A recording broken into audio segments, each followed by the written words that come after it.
All right. Good afternoon, everyone. Hi there. Hope we're all awake after lunch. That's always our goal. All right. So we are going to go ahead and get going. And we're going to start with introductions. So I'm going to let Ashley kick us off with her introduction first. Good afternoon, folks. As Laura said, I'm Ashley Parkhurst. I have my bachelor's degree in social work. I'm currently serving as the self-employment specialist at Easter Seals, Wisconsin, and a peer mentor at Aptiv.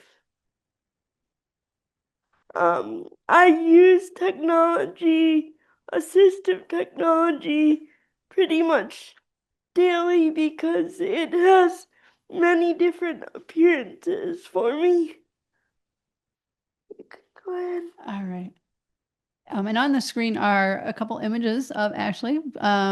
We've got an image of her with her. Do you want to tell them about your shoes, your shoe collection? That is a piece of assistive technology. I will point that out. So, a lot of people give me flack for this.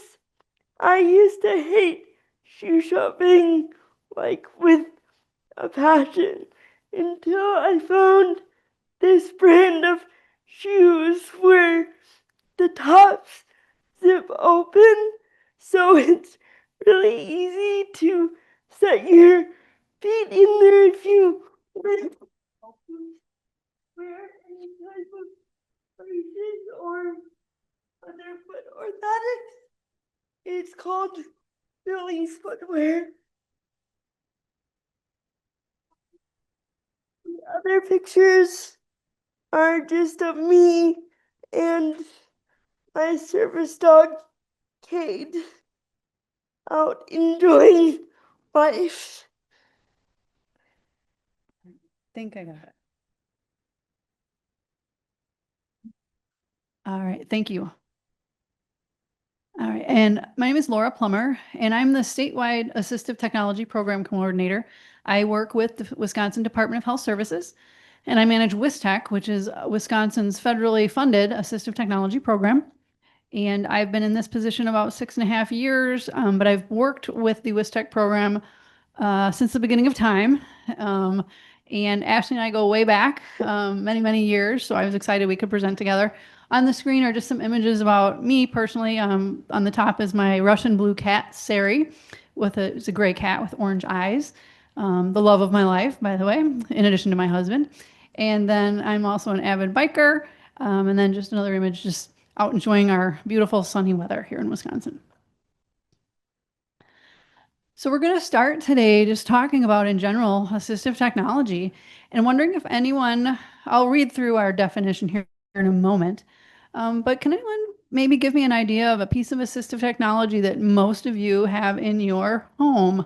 I've got a hand right here in the front. A computer, that is a piece of assistive technology. That's correct. And I'm thinking something maybe a little more common. What do we have over there?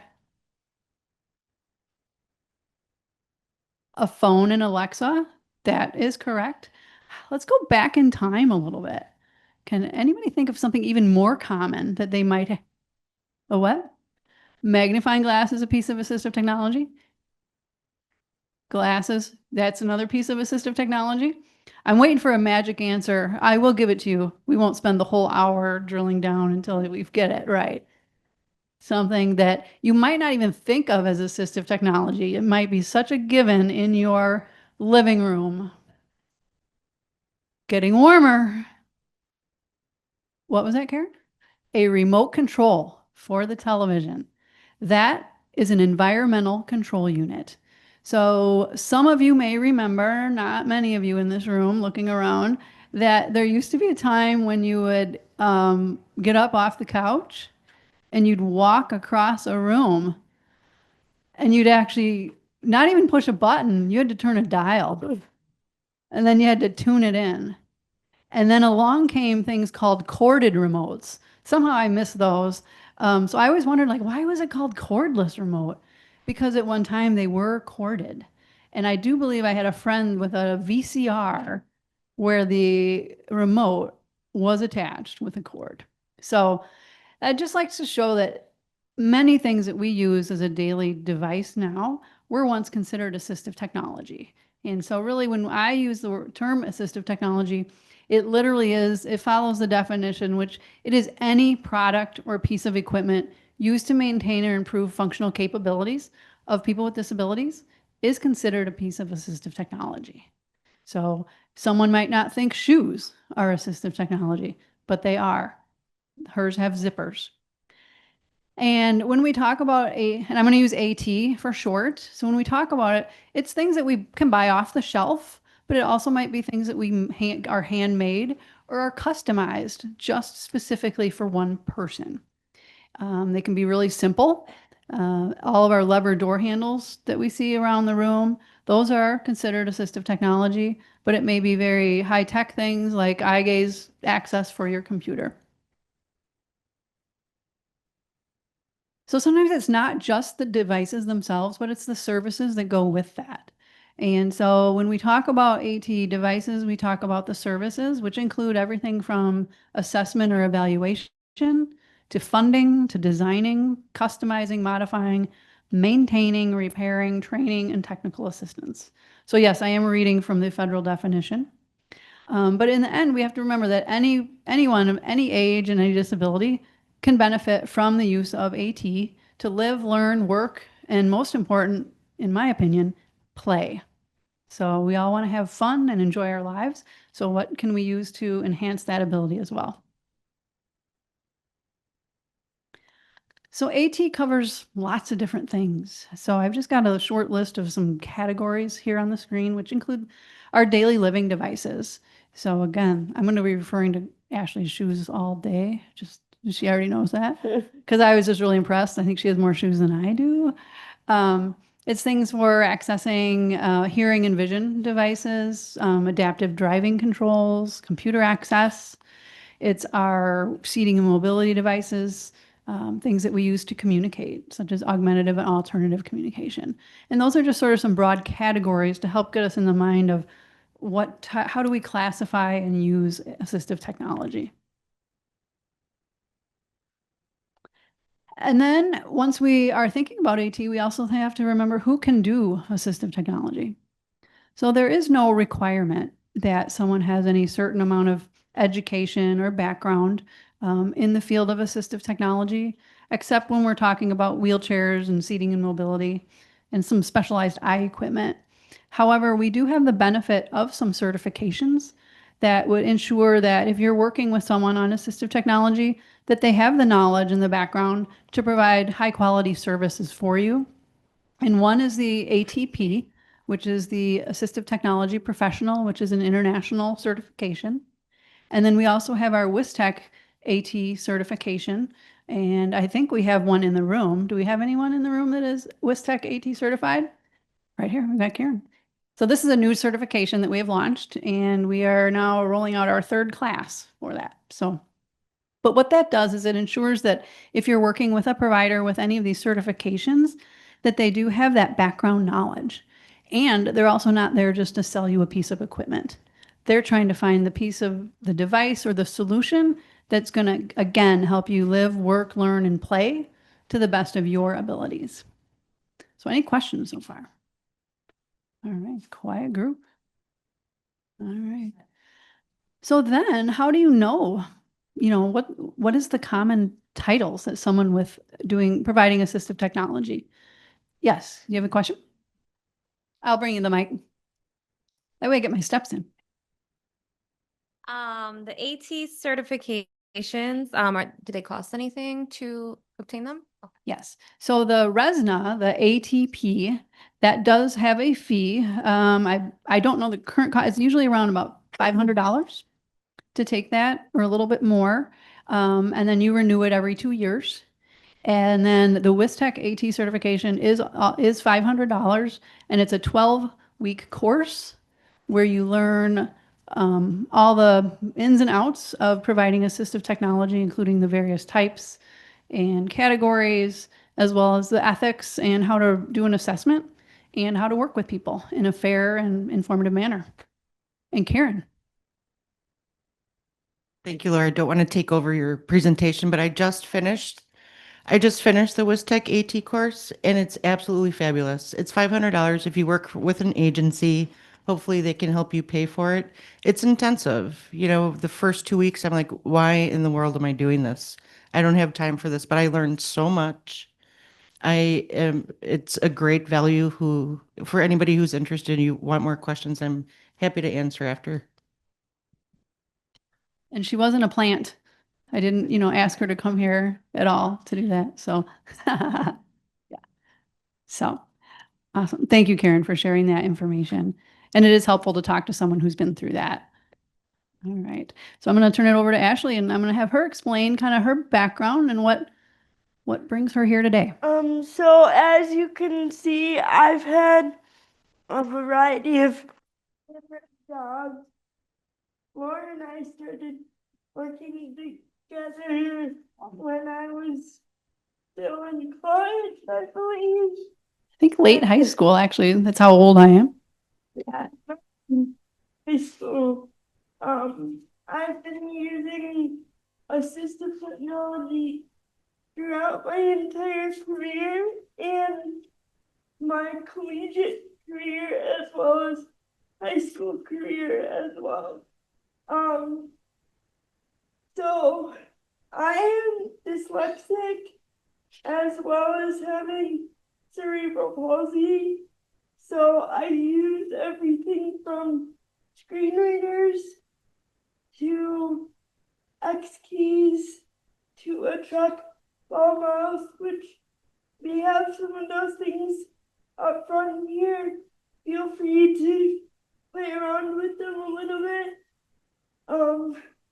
Like I said before, AT can take many different forms. It has helped me in numerous different backgrounds, from setting it up for other people to connecting them to the correct resources needed to pay for it. So, yeah. Do you want me to pass those around? Are you comfortable passing those around or? Okay. Just be careful because the red ball does come out, so don't let it roll away on you. Even when we had balls on against people. I'm sorry. Go ahead. What was your question? Remember when we actually had balls in the bottom of our eyes? Yes, she's saying who here remembers mice that had the little ball physically under before we had optical mice? Yes. So what's going? See, Yes, read write is up there. is that similar to write out loud? Is that similar to write out loud? Do you want to? Are you able to answer that? I've been used right out loud a whole lot, but Google Read and Write is something that is very helpful to me when I need to read something Oh, so it's a screen reader? in a browser, Okay. or It's if I Yeah, let need her. to pull information from a specific website, I can highlight it in different colors, and Google Read and Write will automatically pull the information into a Google Doc for me. So basically, it snags it from that website for you, so you're not having to click and hold. well, write out loud is a very good. Mhm. Give you an idea. I used it when I was in elementary school. I'm in my 30s now, so do the math. But it's a very, very old Macintosh program that it's a You use your voice. yeah. And it, Yeah, when you speak, it'll write it out for you, correct? Yep, I do remember that. And it was from the Macintosh. So the devices that are going around, one is that ball up there is blue. For our example, on the screen, we've got a Dragon Naturally Speaking logo. We've got Read and Write logo, Kurzweil logo, an X Keys example, and some AirPods, which most people would think are a regular device, but they are an assistive technology device. And then the devices going around are a larger example of those X keys. And what those do is they allow for Ashley to program some common functions that she would do on a keyboard.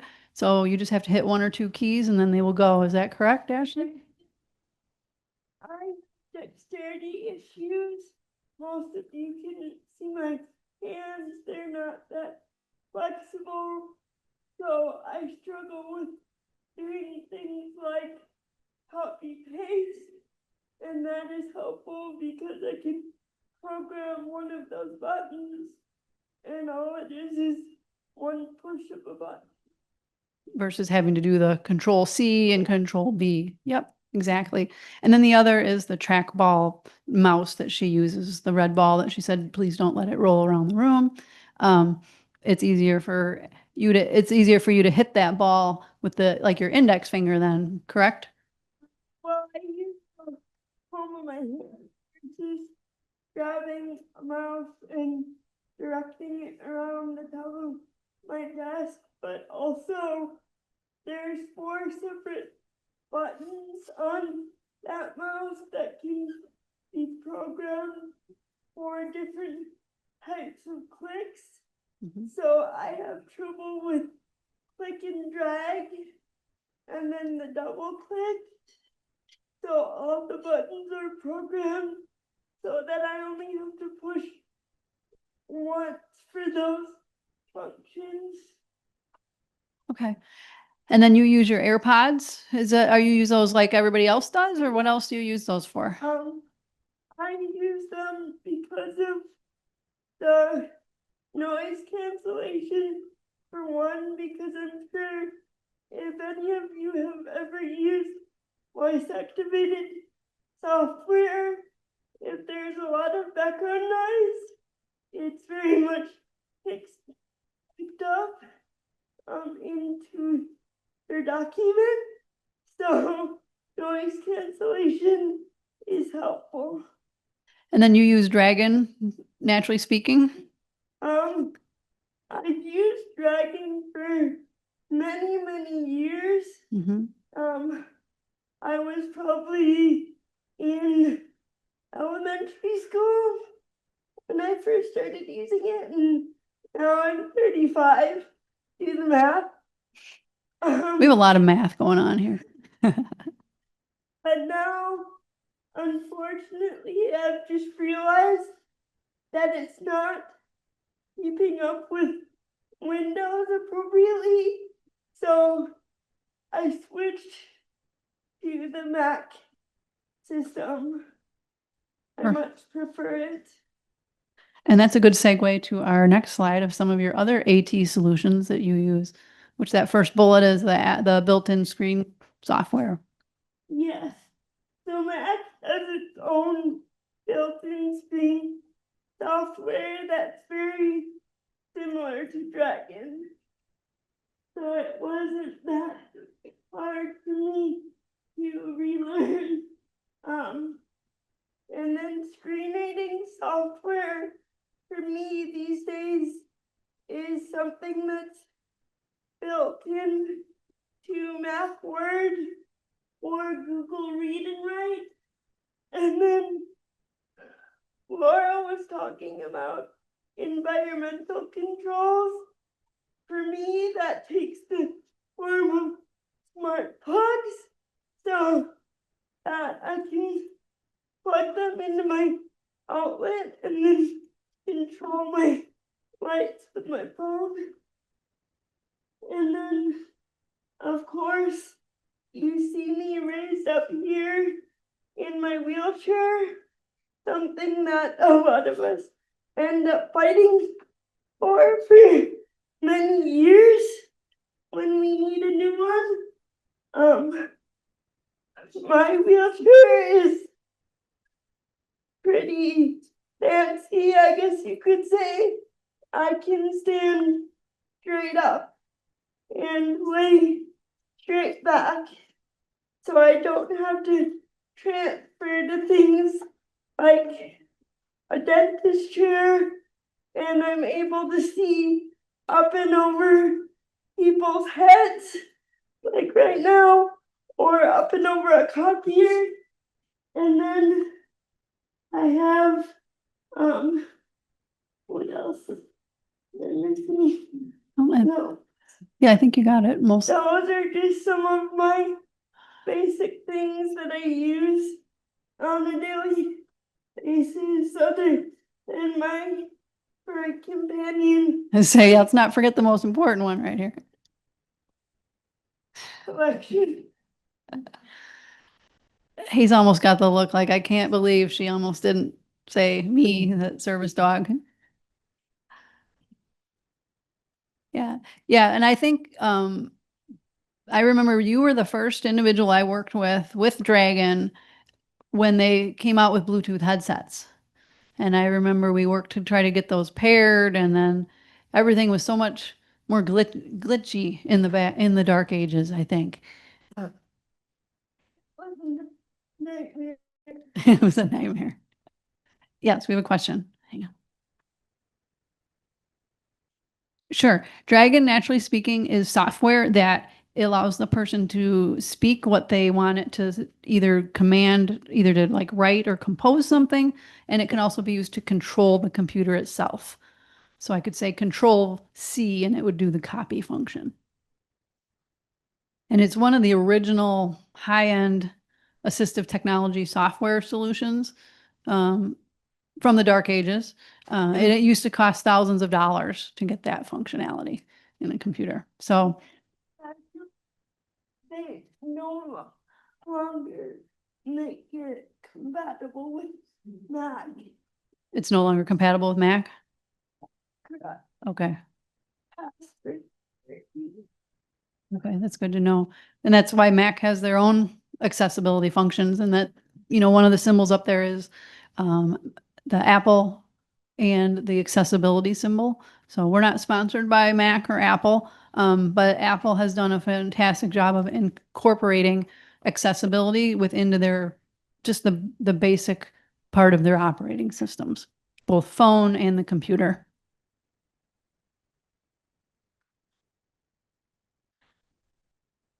I was just curious more about the smart plugs and what they're used for. Can you share a little more on your use of the smart plugs? Um, lights. So often a lot of lamps I can't reach up underneath the electricity or the cord to turn things on because of my dexterity issues. So smart plugs make it drastically easier for me in the middle of the night if one of my care providers forgets to turn off a light and I'm in bed and can't get up on my own. Do you use any like Amazon, Alexa, or any of those devices? No, I don't. I just use the smart plugs because I have, sorry, I haven't had good luck with landlords allowing me to put smart bulbs in my light fixtures. Okay.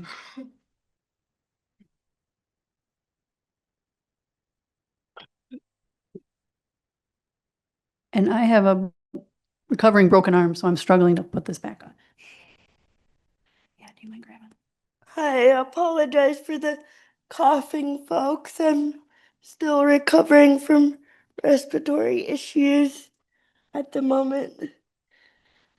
So I've been discovering the beauty of a detached Bluetooth small keyboard for the last 5 weeks so that I could type one-handed. All right.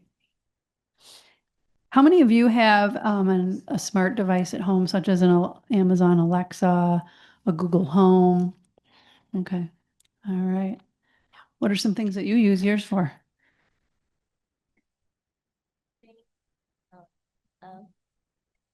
To look up things online.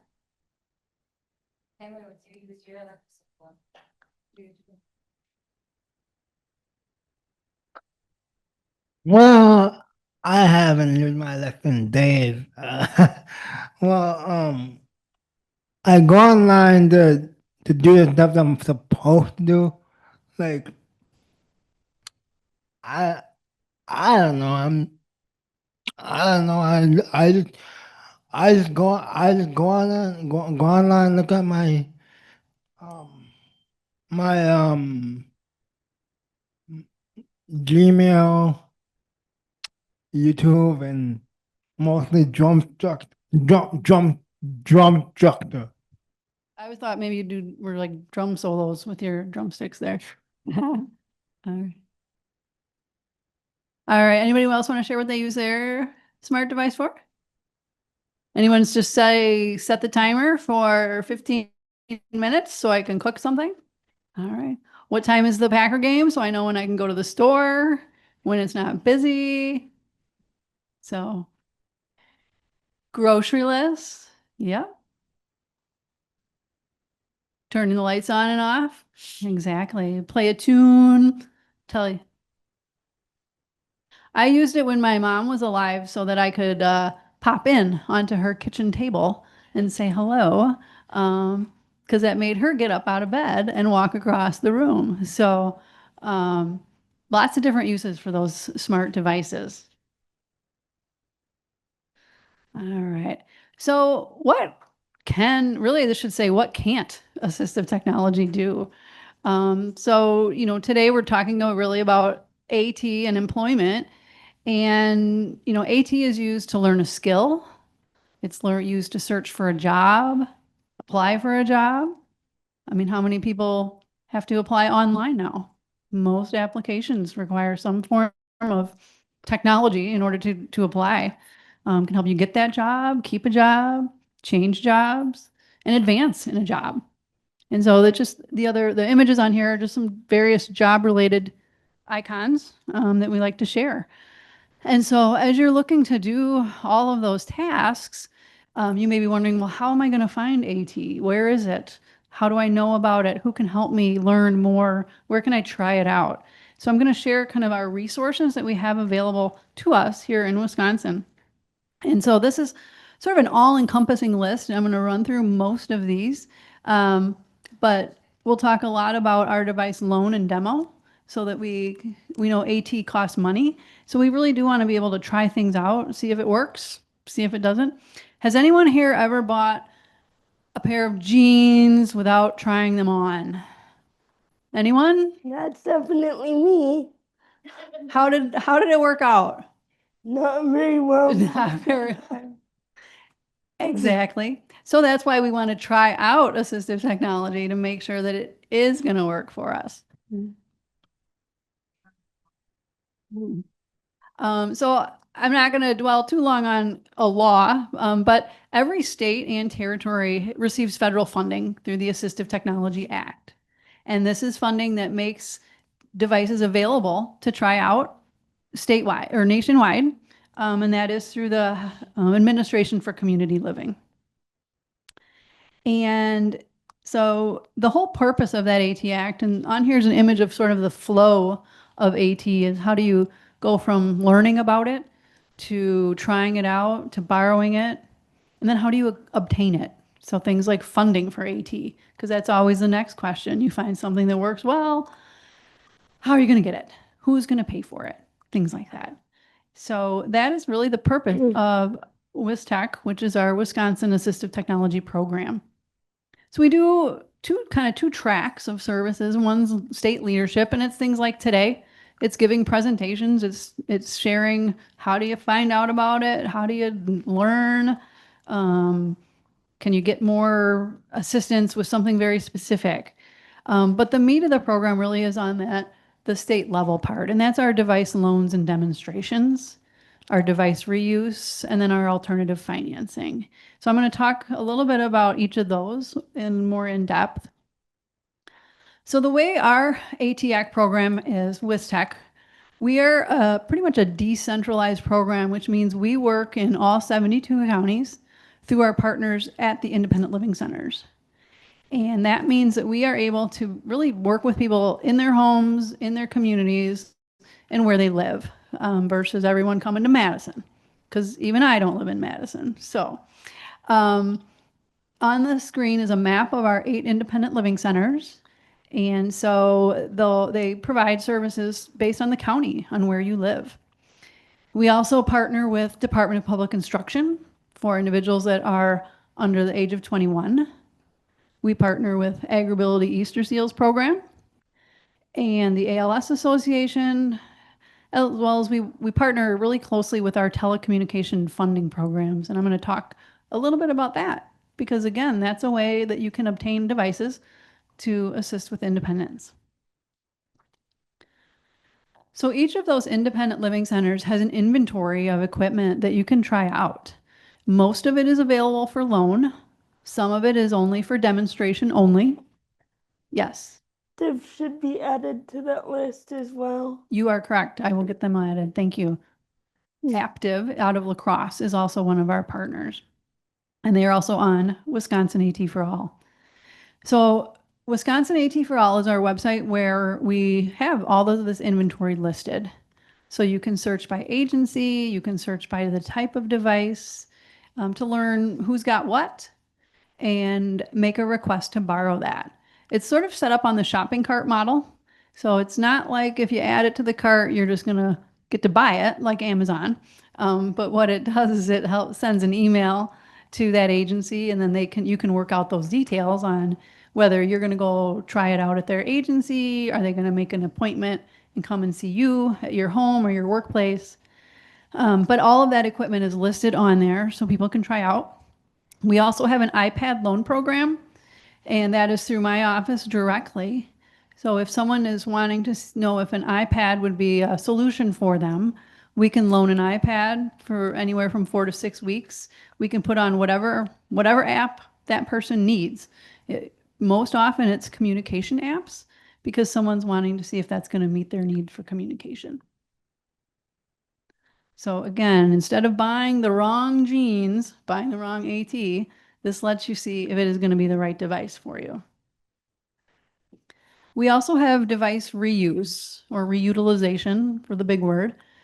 And this is where we accept donated equipment. We clean it, refurbish it, and get it ready to go out the door. More often than not as a donation to someone else that can benefit from that. We do a lot with wheelchairs, but also other types of assistive technology. We have a lot of hearing loss equipment. So there's funding that I'll talk about for telecommunications. So for amplified phones, things like that. So people are able to get those upgraded. So then they'll donate their older devices and make them available for other individuals. So, maybe Ashley at some point may, get a newer chair. And so that would be, maybe she doesn't need 2 backup chairs. This one is just over a year old, so Yeah. that won't happen For a long quite time. yet. But Mhm. when I was in college, again, I'm dyslexic, so back in the day, we didn't have fancy things like iPads and iPod touches that you could put audiobooks on. So there was a screen reading device that was bought for me that I could insert an SD card into with my textbooks on it and read them that way as I was doing my therapy or whatever else I needed to do. And I eventually loaned that equipment to one of these programs so that someone else could use it. Mhm. Yep. It's otherwise it just collects dust in the closet. Right. Mm-hmm. And it's also a green alternative. So instead of something going to a landfill, for example, we're able to repurpose. Independence First, our partner in Milwaukee, just did a large distribution event. They do one once a year where they'll distribute equipment throughout the year, but then eventually it kind of all piles up and they need to do a larger event. and people are able to come in and select, most often it might be a walker, a manual wheelchair, and other devices that someone's going to need in their home. The other part of our AT Act program is our alternative financing. And many of you maybe already have stopped by the booth that we do have here at the event, but this is the WIS loan and telework programs. So this is an alternative finance program for individuals with disabilities or their families to apply for it's a personal loan that's used for home modification, assistive technology, or adaptive transportation. And it's a 4% loan that they can apply for. And what's really unique about this opportunity is the loans are, most times if you apply for a loan at a bank, it's pretty black and white. You fill out the application, yes or no, you're not, you're going to get it or you're not. And WIS loan has more of a narrative approach. So if someone can explain their family situation, they could explain, this is maybe why my credit isn't as good as it is because I had medical bills, things like that. And then all of this is anonymous. And then the committee then takes a look at debt to income and what they're looking to use that loan for. And then they will either, approve it, or if they aren't able to, then they'll give other resources.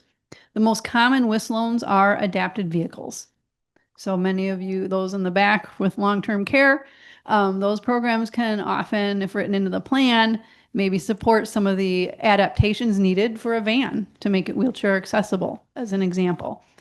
But those programs aren't going to pay for the van.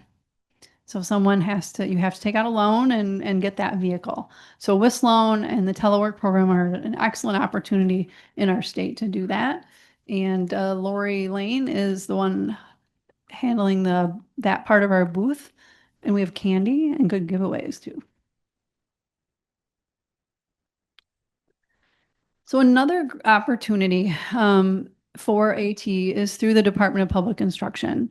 And there's kind of two parts to this. One is the AT Forward project. So if you are interested and excited about the topic of AT and want to learn more, dive more into the special topics, there's a community of practice that has monthly presentations and meetings. Doesn't matter if you're not in the school age, anyone can join their community of practice through the AT Forward project and learn more about just different types of AT and connect with other individuals. The other purpose, though, behind the project is to provide guidance for K through 12 educators to help them understand how to incorporate assistive technology into the IEPs to ensure access for our students. And again, that's, 3 to 21.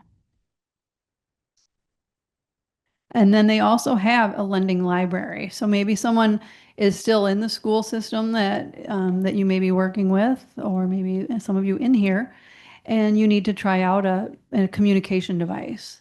So the Department of Public Instruction can loan out equipment just like we can, only they have some of those higher end augmentative communication devices that our program wouldn't necessarily have. And then the public instruction also has specific programs related to AT for hearing loss as well as those with vision loss. And again, these services are through your schools and they are up through age 21. Just pop it through. And then one other resource I'd like to share is our Wisconsin AAC network. So if someone needs to connect with a speech language pathologist or someone with skills and background around augmentative communication, this is a network of individuals that can provide that support and that information. And it's led by Mike Hipple, who is an individual that has a speech disability, who also serves on the council for our program. And then, has anyone ever been to Green Bay in here? Do we have any Packer fans in here? Okay, I see a few. So what better way to make an excuse to go to Green Bay is you can arrange a tour of Lambeau Field, and then you can go and visit the model showcase home that Options for Independent Living has. So their agency has, their whole office was designed as a model showcase home So complete accessibility features, accessible bathrooms, kitchens, smart home area, bedroom area, you name it. The whole place is set up to demonstrate accessibility. They have a lot of people that visit, a lot of contractors will visit that so they can learn how to make maybe the home that they're building for someone accessible. And I learned about an accessible patio door from one of my visits there. I had a cat that loved to go out on the deck, but I didn't really want to leave the patio door open all the time because, bugs and squirrels, things like that. So I just learned about a very simple piece of AT, and it was a magnetic screen door. And it just sticks up on the door frame, and the cat can go in and out all on her own. But it was really designed for someone in a wheelchair or a walker to go in and out without having to move the door. So you never know when those little ideas are going to be useful for you. And then how many of you are familiar with your ADRCs, your Aging and Disability Resource Centers? All right. So they also have some kits of assistive technology. And their job is to be able to respond to information and provide those referrals like over to our program. So you certainly can approach them and ask them about questions about assistive technology as well. And then I have a map of their ADRCs available. Yes, Karen. I don't know how many ADRCs are.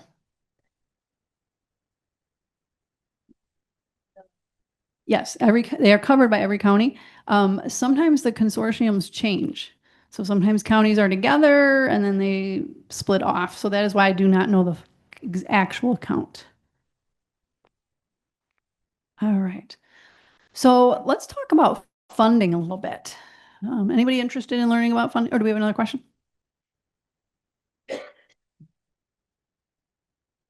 I might have missed it because I went to the restroom, but if we refer someone to the ADRC and they're in the IRIS program, which we work for over here, how do they work together? Like, would they refer them to you? Do we have to do anything on our end?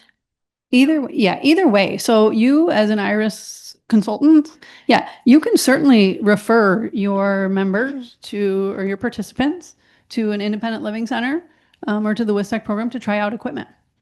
Yeah, there's no permission or, prior authorization or anything that you need. You can make that referral. Yep. So funding is another big topic. And Ashley's got some experience with that. Sorry, that's always something that makes me laugh because it's a very fickle subject when it comes to our government. Mhm. Anything you want to share about your funding of kind of the things? I know you've had a variety of experiences over the years and kind of where you've kind of landed now with how you got the AT. So my funding journey has been very interesting. I'm not sure how many of you are familiar with the Department of Oak Rehab. They did a lot of funding for me in my high school and college years, and Laura was a large part of that with doing assessments and things. But DVR, as we all know, is a very complicated system, and they require you to jump through a lot of hoops. So fortunately, I'm in the position now where I can save up money to pay for things like that mouse and those X keys and be able to go to employers and say, look, I already know that this works and you don't need to pay for it because I already have it. A lot of us in the disability community cannot do that.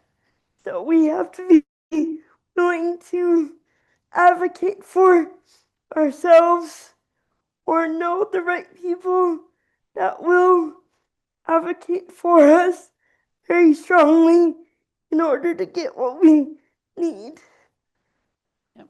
Exactly. So yeah, you've been through a journey on how things are funded. So there are some funding sources that are out there for some specific assistive technology that some folks may or may not be aware of. I'm going to talk a little bit about telecommunications first, because that has really evolved. You know, we used to have to plug a phone into the wall. Does anyone still, I'm not even, this isn't a shaming. How many of you have a landline still? A few of you, yeah, okay. Um, off and on. A fax machine, okay. Yep, you use it for the fax functions. Yep, okay. So there's a few programs out here. I'm starting with a very specific one that's called I Can Connect. And this is funding from the federal FCC, and it is specific for individuals that have a combined hearing and vision loss. So that can be, you know, a sliding scale of, you know, someone who has no vision or someone who has no hearing to anyone with just that combined hearing and vision. My mother-in-law qualifies with a moderate to severe hearing loss and macular degeneration, for example. So this program provides for an assessment on what someone needs to be able to communicate at a distance. So either that's phone or email, video phone, things like that. So an assessment can be provided. There are income limits, but it's 400% of the poverty line, which is a pretty high threshold. And then they can actually provide the equipment and the training. And then it can be ongoing. So as technology changes or someone's needs change, this program can flex and flow with them in order to then provide the equipment that that person needs. So that's one kind of lesser known program that's out there that's available for those with a combined hearing and vision loss. And it is a national program. So each state has an I Can Connect opportunity for people. Because I never know. I might be speaking to someone here that has a relative in another state, and it's helpful to know what might be not just Wisconsin based. So our most used telecommunication program is the TEP program, TEPP. And this is funding from the Public Service Commission.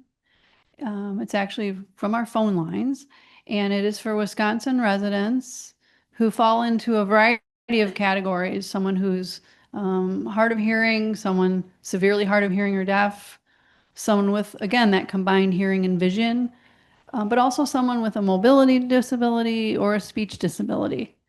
And it provides a voucher, and the amounts vary depending on that disability category.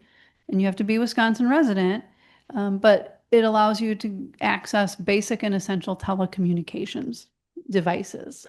So for example, someone with who is deaf and uses video relay, video phone for communication, they can actually use that voucher for an iPhone because they're using that for that video communication.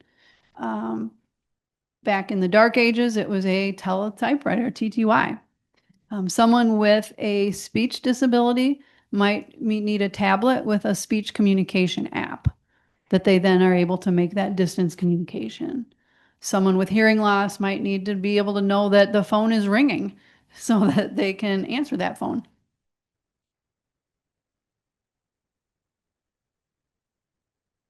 For this voucher, I'm assuming it has to happen more than once a year because it's an ongoing, like a telephone, you have to pay for a cell phone. It's the devices, not the service. Good question, though. Thank you for that clarification. And you can apply every 3 years for this program. Now, there is a copayment for the majority of those categories. But so I might have an IRIS participant that needs maybe that iPad and that speech app. So that's an opportunity where IRIS can make that $100 copayment for someone, and then that voucher pays up to that $1,600 that they need. So, and DVR has that ability potentially if it's employment related. So it's a good program to be aware of.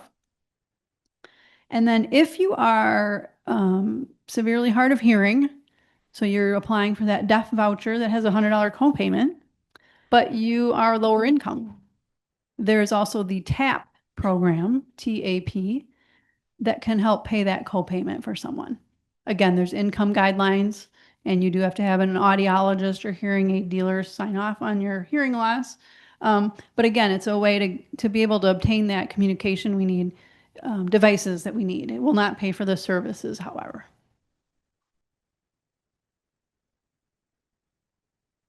Have a website?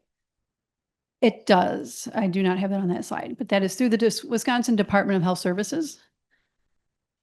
And I can also give that to you afterwards if you'd like. All right. And then do you want to talk about agribility and Easter seals a little bit? Well, I'm not technically certified through the agribility program, but a lot of my colleagues are because I'm tacked on to our farm department along with the rest of the vocational services. So our agribility grant provides farm assessments for farmers who may have recently been in an accident, impairing their ability to farm anymore, and can often provide the justification for them to get various assistive technology to help them continue farming. Yep. Yeah. And I've done a few farm assessments myself. I was raised a city girl, so that was some, unique experiences for me. So all good fun. But So yeah, that's another potential funding resource. The ALS Association for those with neurological disabilities is another option, but that can provide some equipment for individual along with many other services. And then one we don't usually think about are maker spaces. So that's okay. ALS associated. ALS is Lou Gehrig's disease. Is that Correct. specifically for people with Lou Gehrig's, or? It's primarily for those with Lou Gehrig's, but there are some, there's a few other neurological conditions that they do provide services for. No, and it's really a degenerative neurological, motor neuron kind of disabilities. Yep, I appreciate that clarification. So how many of you have heard of maker spaces? Got a few hands out there. Okay, good. So maker spaces are, it's kind of a category, and it's generally I describe it as a blending of your artisan or artistic kind of studios with industrial arts class. So it's where, and I'm not a creative person, so it's where those creative people are that can think about kind of one-off unique solutions that someone might need, especially an individual with disability, because there might be a device that would benefit Ashley, but it's not even on the market. Nobody's ever made it, and so she could work with a volunteer at the makerspace to come up with something that's going to meet whatever that need I is. can give Do you have an example? an example of this. So again, I have dexterity issues, and I had a friend who knew someone else with a 3D printer. So he printed a chapstick lid with a flip top on it so that I could leave it attached, roll it up, put it on, roll it back down, and close it again without dropping the lid. That is awesome. So a chapstick holder. It's just the top of the Yeah. chapstick. But I mean, you how many can- people have dropped the lid of their chapstick while they're like driving down the road and then it's under the seat and then you're like, oh, what do you do? So that's a perfect example. I love that. And these are found in some universities have them, volunteer based. Sometimes they're member organized. You pay a membership fee to belong to that. But with so many people having 3D printers now, that it's it's really becoming much more common. And our table in the exhibit hall for the WISTEC table, I have several devices that were 3D printed, just as different holders for utensils and things like that. And then this, I believe they did upload our presentation to the conference website. So these are just some links to all of these kind of programs that we've talked about here. And then just wanted to highlight a little bit about the employment process and kind of, when should you think about some of this stuff? And so I always ask this question, if you're thinking about a job, when should you think about assistive technology? Do you think about it before you start searching, while you're searching for the job? Do you think about it during an interview? Do you think about it after you got the job, or if you're having trouble on the job, or when you get fired, or when you're getting promoted? When should you think about assistive technology? All of the above. That is correct, because it could be at any time during that process. Because I've had people call and I'm starting a job tomorrow and I need something to help me do X, Y, and Z. And it's like, let's figure it out, but maybe more than the day before could have helped us figure it out a little better. All right. So just some of the things we have to think about, and then Ashley will share a little bit of some of her experiences, but we hear the term accommodation and reasonable accommodation, and there is, a difference between those two things. And the other thing is we want folks to be able to do their job efficiently. And sometimes that might be, job changes to a job description. So one person does one thing, somebody else does another. And then we also have to remember that at the end of the day that employer is probably maybe in it for money. So maybe they do want to be efficient, but if we can use AT to build that efficiency, then it's a win-win for everyone. All right. And then just to highlight, so when we talk about reasonable accommodations, individuals, they can request that accommodation, but the employer doesn't have to provide that exact specific accommodation. And there are things where it can't provide an undue hardship, for that company. I will admit I was in a conference room discussing accommodations in a nationwide healthcare aid company, and they tried to say that providing an iPhone for one of their staff would be an undue hardship. And I just pointed to the logo on the wall in the conference room and I said, good luck with that. And then obviously employers don't have to provide personal items. And there's some give and take. Ashley will share a little bit. She said she buys some of her own equipment. There's some flexibility there. Obviously if I bought something expensive for work and then it broke on the job, then I'd be worried I would be out of money. So there's some personal decisions that go into some of that. And so then these are just some of those pros and cons that you had mentioned. Yeah, so a lot of the pros and cons is assistive technology can be very expensive depending on what you need. I'm very fortunate to be in the position now where I have my college degree. I'm not working one, but two jobs to, fulfill everything that I like to do within the disability community, but it also provides me with a more accessible living environment and the ability to purchase my own assistive technology to a certain extent.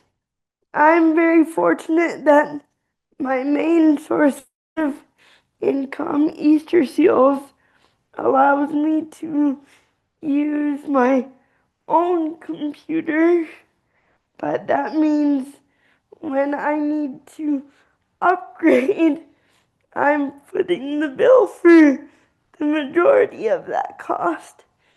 And they have you upgrade every 5 years.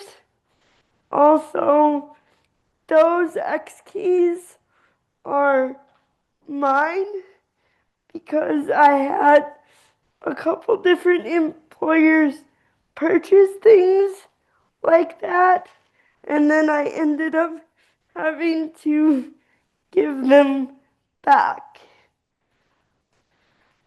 which really sucks when you're walking into a new job going, I know this and this work, but it's gonna be about $1,000 to get both of those things. You're less likely to get considered for the job if you don't already have those things at your disposal. Yeah, because you're saying, great, thanks for that job offer. Now I need you to buy $1,000 worth of equipment for me. Yeah. Yeah, which is a hard conversation to have. Yeah. And then you are such a good self-advocate as well. I do my best. Yeah. Advocating for yourself and, just speaking to why you need the equipment and how much more efficient it would make you is the best thing you can say during a job interview. A lot of us don't get hired because employers look at the extra expenses and they go, whoa, we don't want to do that. That's way too much. But someone else who's able-bodied or whatever you want to call it at this point, may not have as strong a work ethic in that job. So you really need to be able to speak to those things too. I think I like how you just said you're being willing to follow multiple avenues and going through multiple evaluations or assessments. Yes. Just for my current wheelchair alone, I went through 3 separate evaluations just to get insurance to pay for it. My last wheelchair, it was a 2-year battle, and my old one was being held together with ratchet straps. With ratchet straps. Yes. Another piece of low-tech AT, but not warranted in that case. Just because insurance didn't want to replace something that allowed me to be able to stand up and relieve pressure off my bottom or strengthen my legs. They don't really consider quality of life, so we really need to rely on the people that are providing these assessments and people that know how to work that system. I think that was well said. So are there any questions?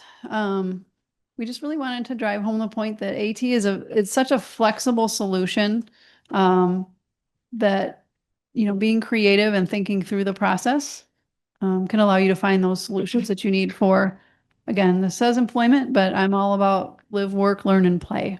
And you have a question, I'll bring the mic. Okay. I'm very glad that you guys brought up maker spaces. But if you search It's called Thingiverse. It's a website of free models that people have posted. And then if you take one of those to a makerspace, then they can probably print it. But I just looked up accessibility technology and there's a ton of stuff. Yep. Nope, that's perfect. Yeah. I can't include every single resource on here, so that's perfect. Yeah. So there's several 3D, I mean, really all as Thingiverse as they shared. But if you are 3D curious, it's, if you just Google assistive technology and 3D printing, you're going to come up with just catalogs of different things and tools that you can print, or your friends with a 3D printer or a makerspace can have. Does anyone in here have a 3D printer? All right, we've got two in. All right. So Addie, have you printed anything for yourself? What was that? Yep. Okay, so you're using the one that I have. Awesome. All right. So are there any other questions that we can answer for you? Karen? I think this might be related to WIS loan, but you had said that if you have a vehicle, that it won't help with the purchase of a vehicle, but would help with the adaptation to the vehicle. Is that the same with home renovations? So if I own a home and I need to have adaptations made, will WIS loan help me pay for that? And is there a certain amount or is there another program that could help me renovate my home? So just to clarify on WIS loan, so WIS loan can be used to apply for the financing to buy the van, for example. If you happen to have a partner program such as long-term care, to pay for the modifications, they just aren't going to buy the van for you. It's very similar. People do use WIS loan. They will apply for that loan to modify their home. So maybe they need a walk-in shower or a ramp, or a stair lift system, something like that. You can use that WIS loan for that. As far as there's no set, they generally don't do loans above about 75,000. But they also, it's not just automatic. You can just apply for $75,000. They're going to look at your income, your current debts. While it is a more flexible process, you still have to be able to repay the loan. Because it is a loan, just as if you're taking it out from another financial institution. They actually, WIS loan is through, I just blanked on it, Milwaukee Development Council is who does the loans themselves.